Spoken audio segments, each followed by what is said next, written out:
All right, here at the Anthony home, just wanted to walk through real quick what we're looking at. So we'd be looking at all the trim work, kind of this tan beige color all the way around the house. So you'd be looking at all your trim work, your peak vents, the front porch area, the ceiling and the columns.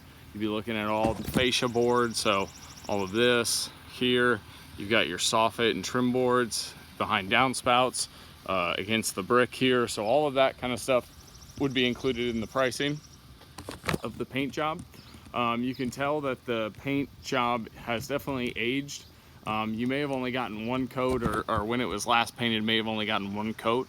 So everything we do is 2 coats, so you're not going to have this discoloration over time.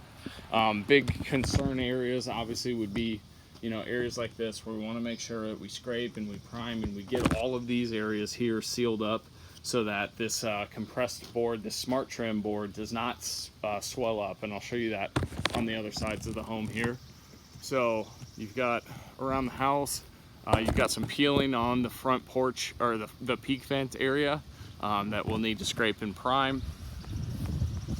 Walk around here. Again, this is where we're concerned as far as the prep. So we want to make sure we get all of this separation, or this swelling, caulked and sealed so that it doesn't allow moisture in to continue to degrade. So here's the right side of the home. It's really just the fascia and the chimney trim.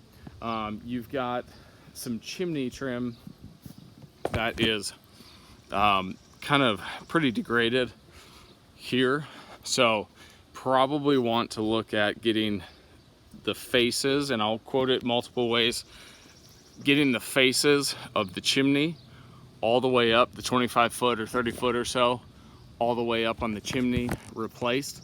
Again, I'll give you itemized quotes for the left side and the right side to replace it.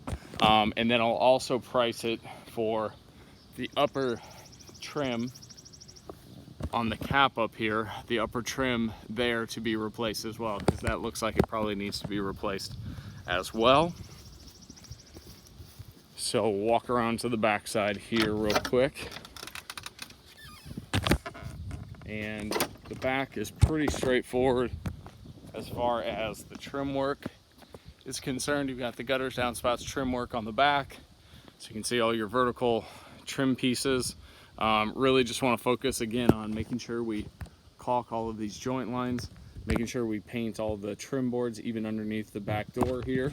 And then making sure as well on those edges, just to make sure we get those all sealed up. Nothing of concern on the back side here. Again, you've got areas like this where you've got a little bit of the face of that board coming off, so want to make sure that we get that all sealed up so that moisture can't penetrate there. And this board actually may need to be replaced, so we'll put a price for that as well. And then on this side, you've got the trim work and a couple garage doors that need to be painted, and then the wood repair on this weather seal. So I can price it both ways. I'll price it to replace all of it, because they actually do not make this wood weather stripping anymore. It's all a PVC material. So in order for everything to match, we would have to replace the top and both sides of the garage door seal. So if you have any questions, let me know. I'll be happy to help, but I will have this quote over to you here shortly.